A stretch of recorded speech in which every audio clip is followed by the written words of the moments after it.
Hi everyone, welcome again to Ignite Entrepreneurs. I know you can't wait for this show to start. It's the only show in Kamloops that brings you Black business people to talk about their journey, to talk about their sacrifice, their pains, their victories, to talk about their strengths, how they survived tough times. And this is mainly to encourage upcoming business people so that we have something to mentor us on this journey. Today I have another wonderful guest, a guest you can't wait to meet. I'll read a little bit of her introduction so you know what value is coming to you. Her name is Tina Njoku, a Canadian-based Nigerian gospel artist whose voice was first discovered in the heart of a local church. From leading praise at the age of 12 to international performances in Afro-pop and hip-hop, Tina's journey has been anything but ordinary. But everything changed after a divine encounter in 2016 that reignited her true calling to use her voice for God's glory. Now, with an EP, an upcoming single titled Ekele, and a mission to build a community of worshipers, Tina is walking boldly in her purpose, in her passion, and praise. This is more than music, it's a calling. Ladies and gentlemen, welcome with me, Tina Njoku. Thank you for coming to the show today. Thank you so much for having me. Yeah. So, in your own words, tell us what you do, basically. Yeah, Tina Njoku is not just your regular gospel artist. Oh. Yeah. Tina Njoku is it's a journey for me. It's a journey. It just started, and I believe that we are going somewhere. We are going to the permanent site. So this is just the beginning. Yeah. So I'm from Delta States. I grew up in a local community, Ubuluku, in Delta States, Nigeria. Yeah, but of course, based here in Canada with my family.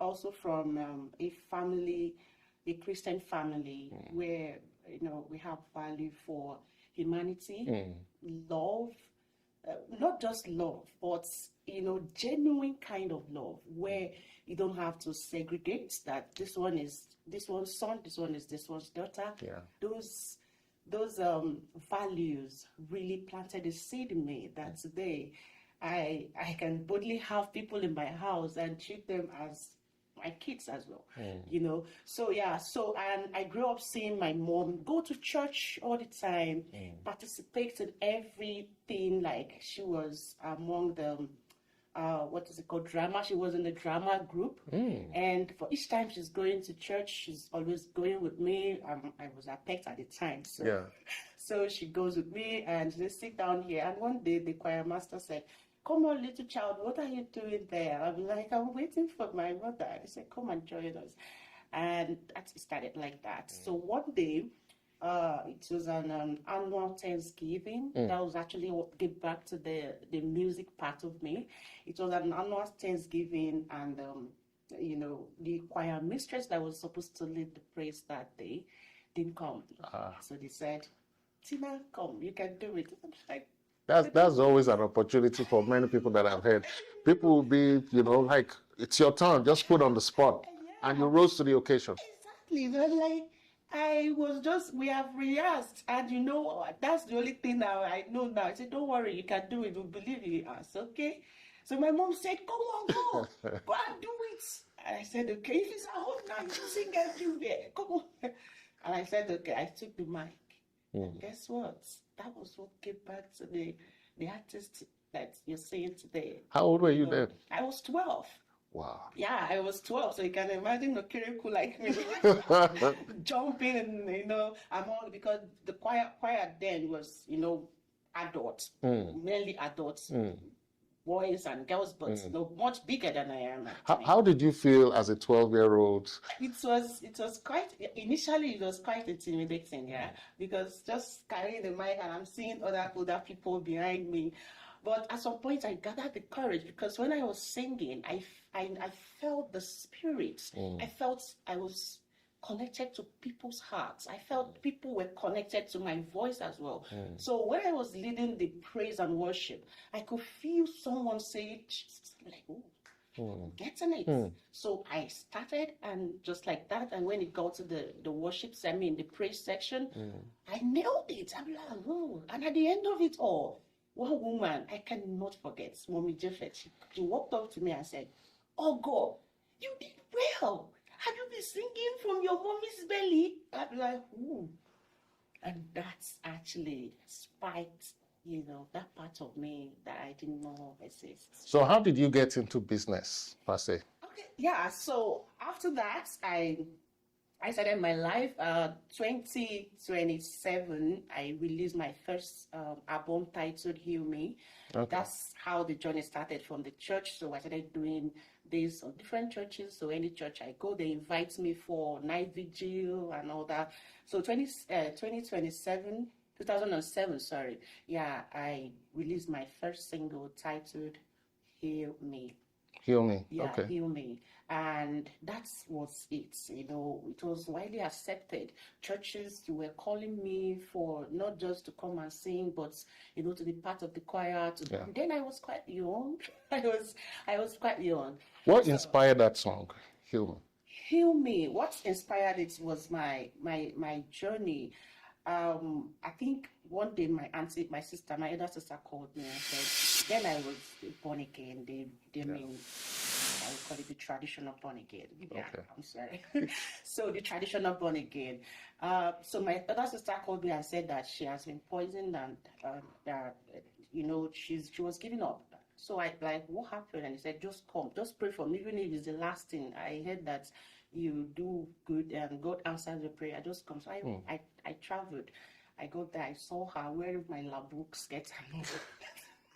So she saw me, I'm like, oh, just seeing you dressed like this, I'm healed. And I started praying. Praying, and she felt relieved. I said, God, I know you will do this. She's alive, and that breast that was swollen and all that, went down. And that was what gave birth to that track, Heal Me.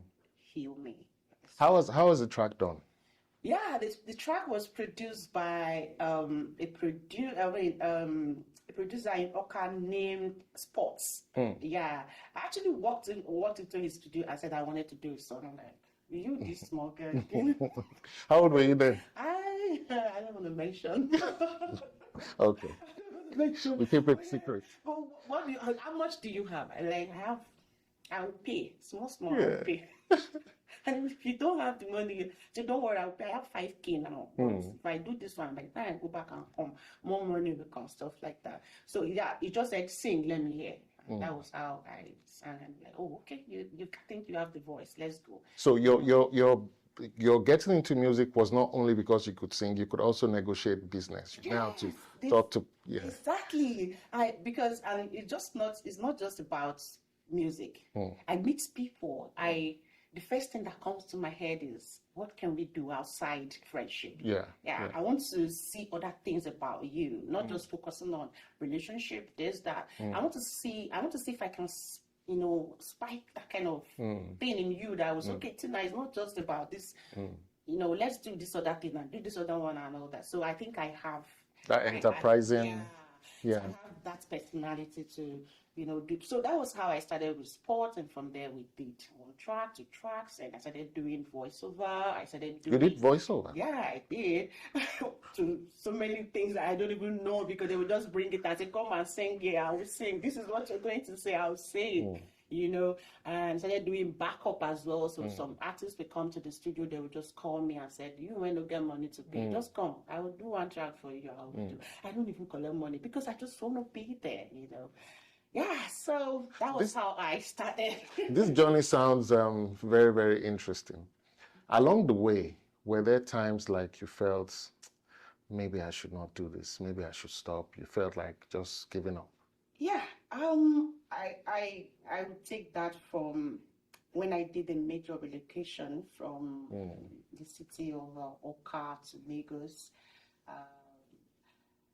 that was quite challenging for me because I had to leave my comfort zone to a different state where I have to start all over again. You know, so I met different people. I lost, not like I lost it. I lost it at some point. I moved into a different kind of music. I went into hip hop, Afro pop.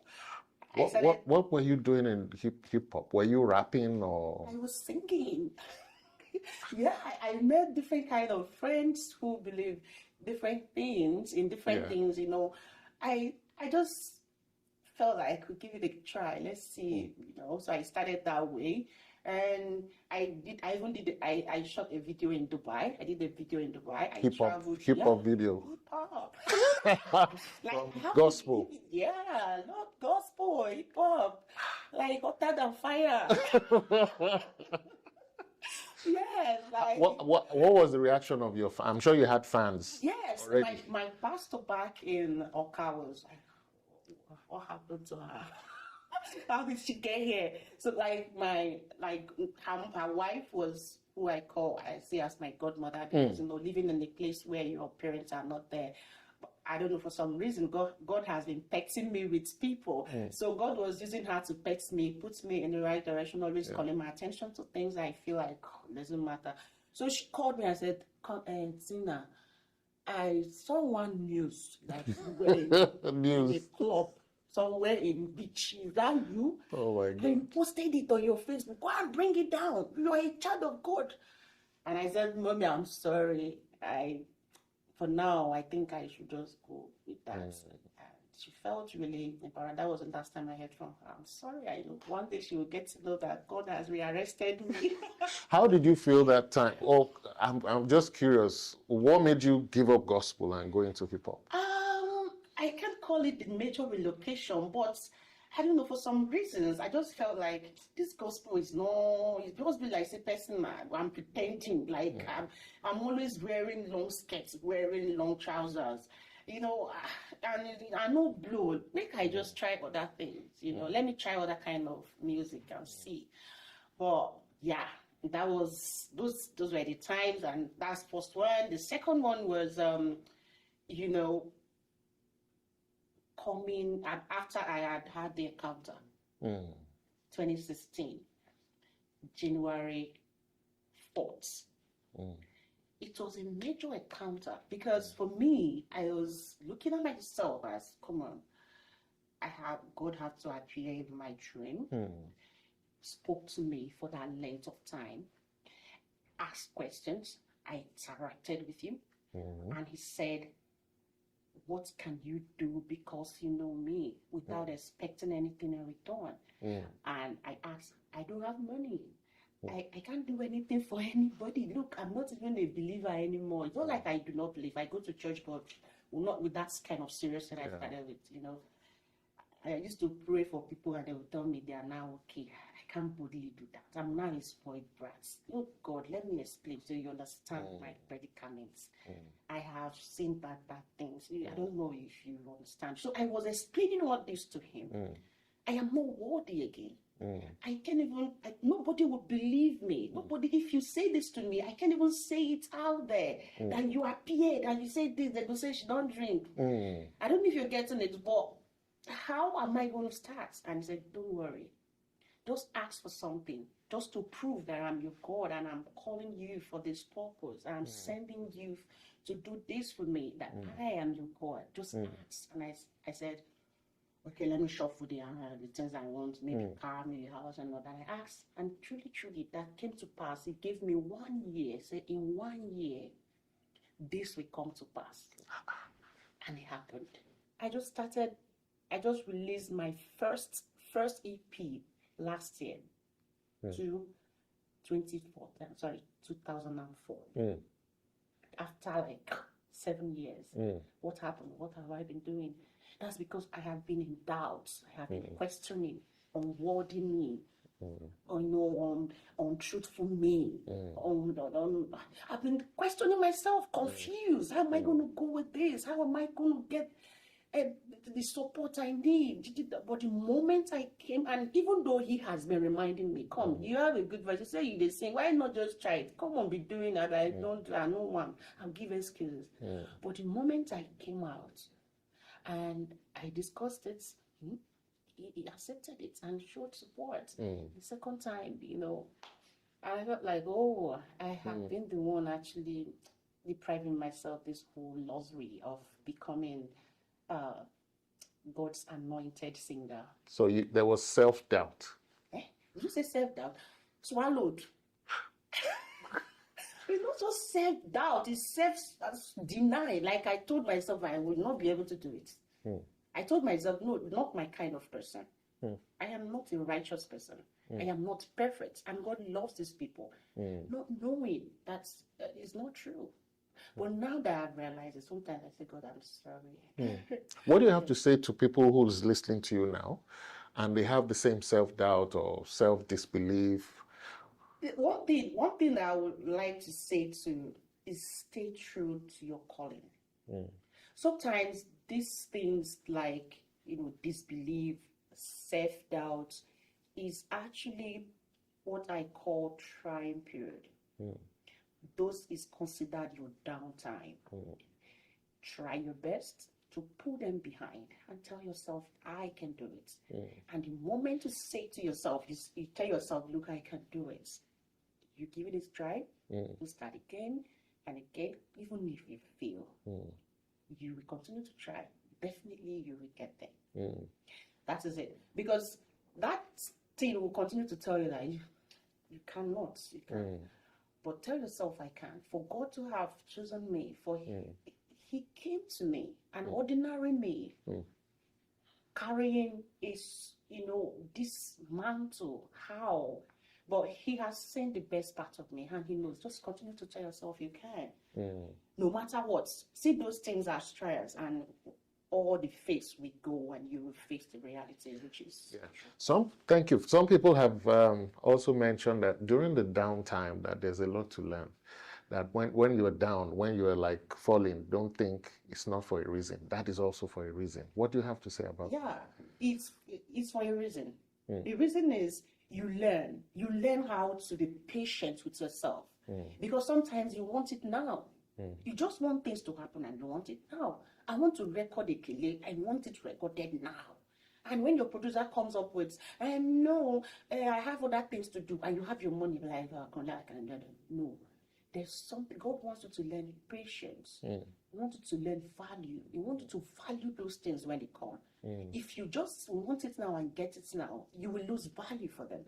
But if you remember how patient you were trying to get things done the right way, it gives value to those things. So I'll tell you to learn from the downtime. What you learn is it gives you, in fact, it makes it more valuable. It makes whatever your dreams, your aspiration, the more trials you have, the more great it will look in your eye, because you won't take it for granted. You know what you suffer to get this. I know how I suffer to get to where I am today. So I don't take it for granted. So when I say to you, I'm coming to sing, I am expecting that God is doing wonder in your life, because truly he has sharpened me through those trying periods, through those doubting periods, through those downtime where I said to myself, I can. But today I am telling myself I can. And I know that if I can't do it, you can. And some people too will say those downtimes remind us we're human, that we're still human. Reminds us of our weaknesses. Because people we're talking to are also human, and we need to connect our humanity in some way. Exactly. So I feel like, for example, I would just relate it to something very crucial, how my journey to Canada, So when I did my first EP in Nigeria, I came to Canada to release it. Oh my God, it was a journey. That was the moment I felt like, oh, okay, there's a joke somewhere. Because I and my partner, my husband, who were doing everything to to get to the right people here in Canada, in Kamloops. You understand? The right people, and not just open my eyes and say the right. Let me be very realistic in this. We're trying to release an EP. We were looking for producers to even score the song, listen to the song and advise. So we know that it's not it's the kind of thing that can fly here. First of all, I went to church. You really will see nobody to speak to. So and we are new. And at the time, we just came and wanted to just do this. So it was very difficult. We went searching online, we tried connecting people back in Nigeria, trying to ask them, educate us on how to release this song. So it goes viral. Money is no longer the problem. Yeah. It's a tough time for me. Because me and my husband, I know if you do, and you call, you know if you do, you know if you have somebody to do it, and get someone, and we kept trying to connect to people in Nigeria to help. But due to the fact that we are not there to have them do things the exact way we wanted them to be, it was a challenge, a very huge one. Because, and again, they're also expecting you to pay in hard currency. Of course, you're not here, you can't do it here, you cannot be saying you go fit come there, and stuff like that. So it was a huge challenge. Sometimes, even with my producer, I would want something to be, to be said in a certain way in a song, and he wants it this way. I am not there to tell him that, look, I have limited time to speak to him on phone. All these things were big challenge. That was the reason, part of the reason I Wonder, which was my first EP that was released on December 15th, didn't really make it that way, because that far to the point I actually wanted. But it's not like we didn't push. We actually tried. We called a lot of people from Nigeria to help, but in fact, one of them actually thought me calling or using someone in Nigeria to call was me trying to spy on him. Maybe you want to eat me wrong, or you won't charge me too much. Just go, I don't want to do again, stuff like that. So, but those were times that I felt like, look, I can't do this. I don't know anybody here. My husband, all of us just came. He's also doing other things. So how do we do? Make I just focus on my care job and just move on. Until, I tried again. I didn't stop. At some point, I stopped. Let me know. Like December, after I did all the things, I'm like, where I said I'm not doing again. But something happened on the 24th of December. Another song came, which is Ekele, motivated me again. The spirit, they come like fire. Ekele, I told my husband, I saw myself singing, shouting. This one, to that sense that was dying, woke Came up back, again, and that was what gave birth to Ekele, and started. The motivation was there. I met someone tried to do a studio here because I could. Of course, I don't know any studio. Nobody to direct me to one. I even went to Marketplace, posted that, please, if you know any musician, I'm a new singer in town, a new musician. I want to mingle with new musicians and all of that. And during the time I was trying to set up my vocal studio, I think I bought one of my sound card from a guy named David here. And when I bought the sound card, he asked me, how do you want to get it? And I said, I know the car. And he said, okay, I can deliver for a token. I said, how much? He said, I think he mentioned the figure. I said, oh, no problem, just so he came. And after paying him, he said, what do you want to do with this? And I told him, I'm a producer and I've been producing since 30-something years. Okay, I'm a musician. This is my predicament.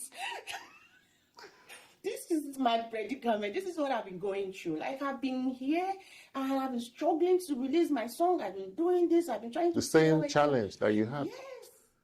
Everything. And I'm like, oh, really? This is my daughter. She's top 10 in America. She's top 5 in Canada. And I checked what is it called? Spotify. And I saw billions of views. I said, this man, because you have an eye for business. And I go, didn't go anywhere. I don't know if you're getting this. That kind of, oh God, thank you for sending this guy. That was the feeling I had. Yeah. And he told me that day that he's a very busy person, no doubt. I said, I'm pursuing him. I did a kele, so directed me on how to get other equipment to set up the stuff, which I did. After that, he said, in case if you want to follow through, I'll give you a tip on how to. He gave me some tip on how to set up and arrange my online, what to do to boost my online presence and all of that. I said, doing them, everything, just making sure that I am not, so when I meet him again, I have something to share with him. Yeah. So he was impressed when I also went back and I told him, look at how far I've like, whoa, wow, you're really determined. Yeah. Okay, go for it, girl. And I said, okay. So I came out again. I told him I want to meet with you. I don't have the time. Give me one more time. I said, I will wait. Patience. Yeah, that was where that human applied. And with patience came. Me that couldn't bear 1 minute. If I tell my husband that I'm releasing this song on the 15th, and he said, come on, can we do it on the 20th? I said, 20th. How? 20th is too far. It's too far. Let's do it. The moment David told me 1 month, 20th became children. Yeah. They are waiting for that. Patience came and I'm like, let's wait. He listened to the song. After the full production was done in Nigeria, I did the vocal here in my mini studio, doing that with my producer, Keshofobi, a very great, wonderful producer as well. Very patient and willing to. In fact, his story is coming. Yeah. How we met, how we did my first EP. That was how, I did. And I took it to, after everything has been finalized, I've also posted the dates where I will release the song. But something Sha said, share it with David. I called David and said, I would like to see. So, okay, come. And I went to play this. Oh, wow. I love it. In my head, because when he listened to my first song, he just said, it's not so good. The pacing is just kind of crap. That's okay. It's there. You understand? So when he listened, I was expecting another crap again. But he said, Tina, I love it. So I'm like, what? You did? He said, yes, I love it. And I want to jump on it. You know what? I wanted to, do the voicing again because it's sounding like, and I don't know the difference. I'm sorry, pardon my word. FM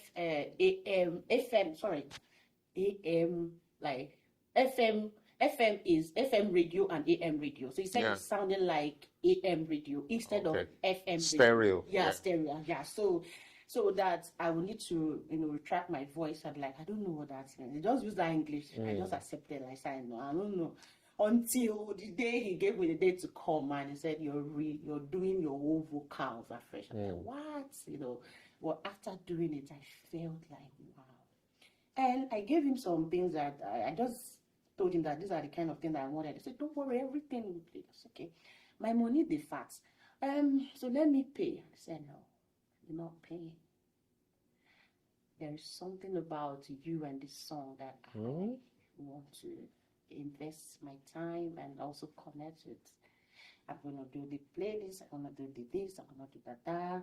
And come on, so now this is my studio. Anytime you come, you're welcome. You can spend any time you like here in my studio. How this song coming? So at the point where you wanted to give up, somebody came. Not just that, and he told me, and again, because connecting to not just people, but this kind of, explore the style of, Canadian style, because you can say that God, it's not like they are Christians, they are wonderful people. Yeah. What I call my own definition of Christianity is actually what I see here. People who just love you. They just want to, share with you and all that. Whether, I don't care what it is, but trust me, I respect their style here, Everything, you can see someone falling, you're giving them helping hand genuinely. Those are the kind of things I call love. Giving without expecting anything in return. For me, that's the Christianity, not the other way around, So when he offered that, I was very happy. And he told me, and I told him that I also wanted to join a band or just do something that will make me connect to people. And he said, okay, I have a band. And he called me. I joined the band.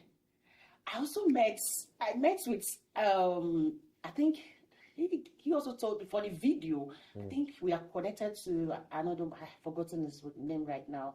but a video director who also I visited, and he also gave me his own experience on how he started at some point, what he went through. That gave me motivation as well. You know, I met a lady that he also directed me to, a lady in America.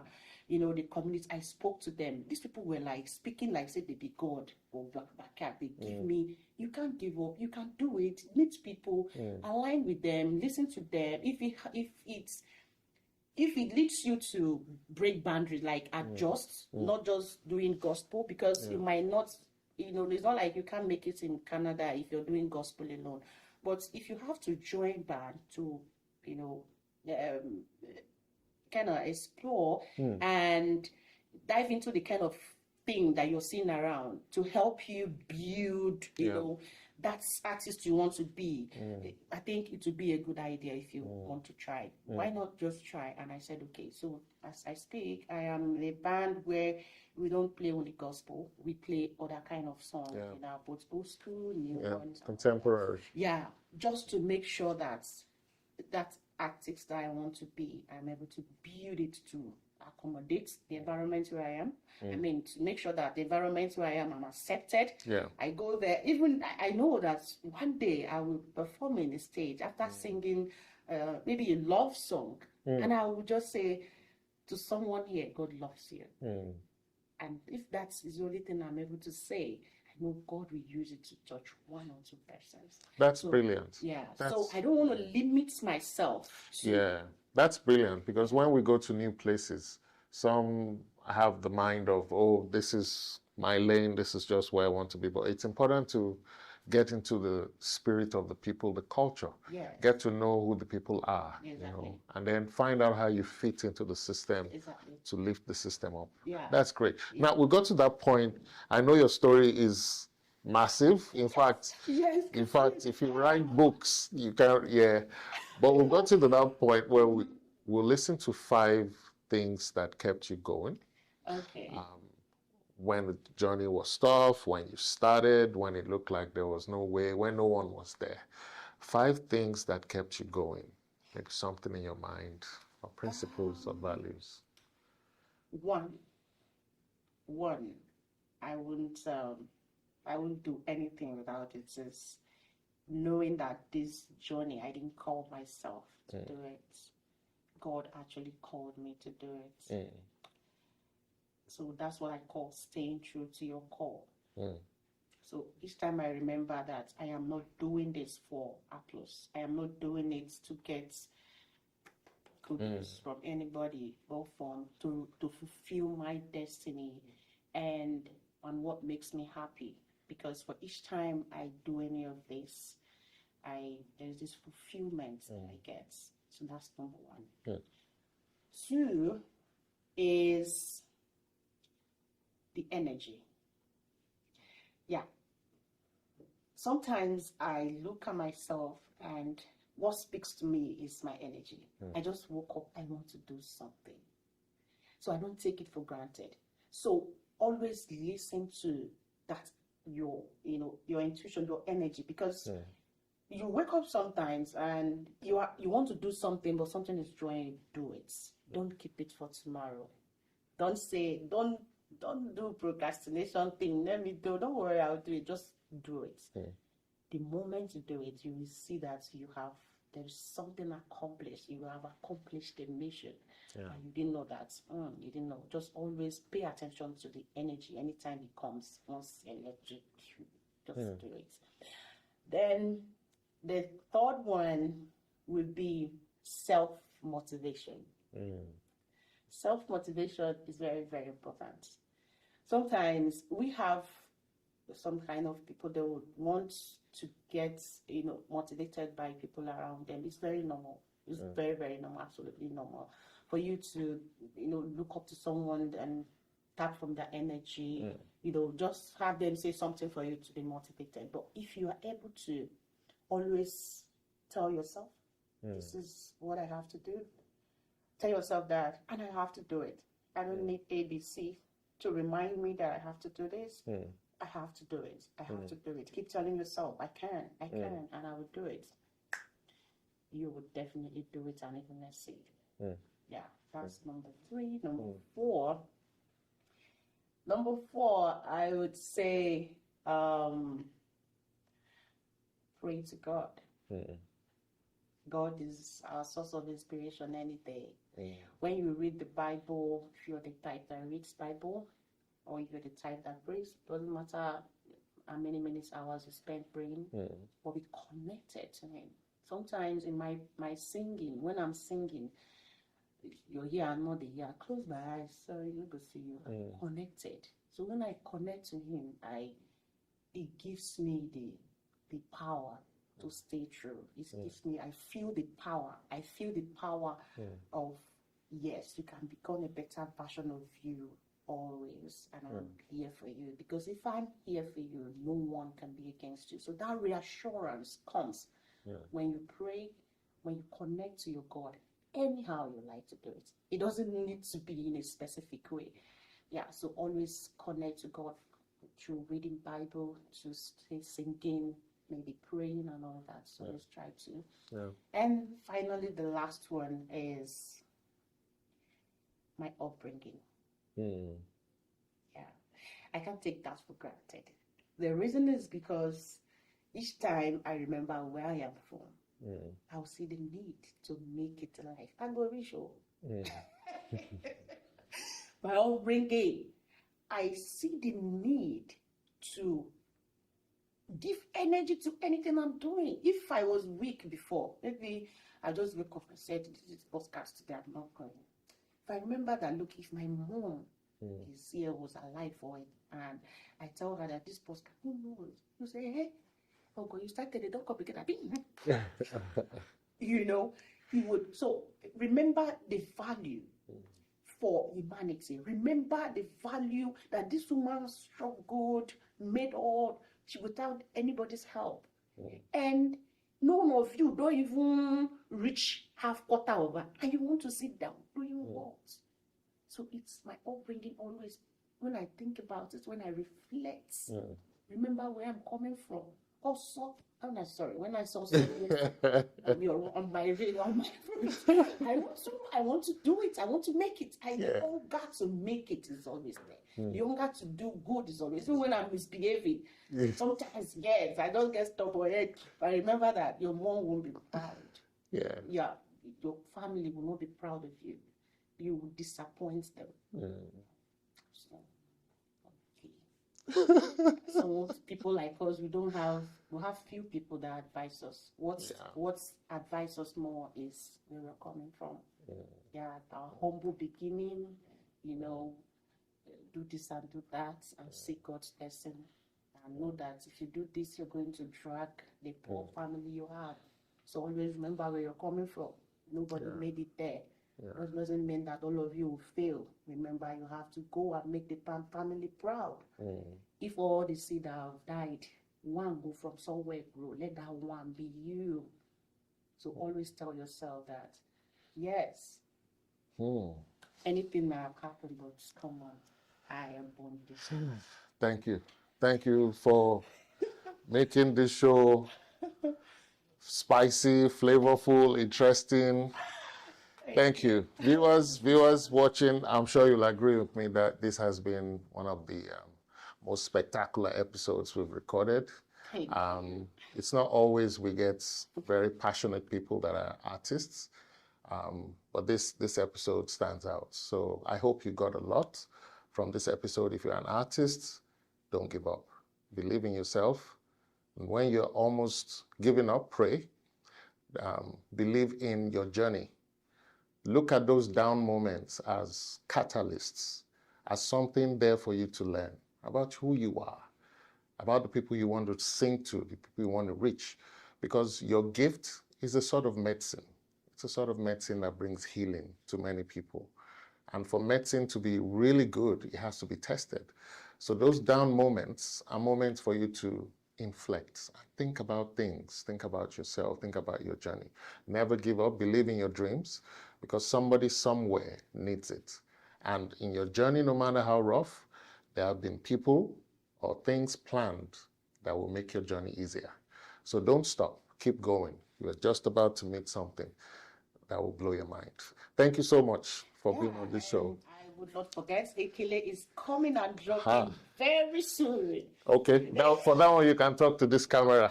Talk to your fans. Yeah. Yes, so this is Tina and Joe. Why I'm telling you that Ekele is not just a song. It's a song where you just, if you want to praise God, go and on Ekele, sing it. Tell God, I appreciate you. I want to give you praise for all you are doing for me and all you will continue to do in my life, because it won't stop. You will continue to do it over and over again. So Ekele will be on your screen any moment, please. Don't forget, my name is Tina Njoku, and Tina Njoku everywhere, like on Instagram, on TikTok, on Facebook. Just write Tina Njoku. You go see me and I'm able to say thank you for watching and God bless you. Thank you. Thank you for a wonderful show. And thanks for watching. Tune in next time for another great episode. Thanks for watching and see you. Bye.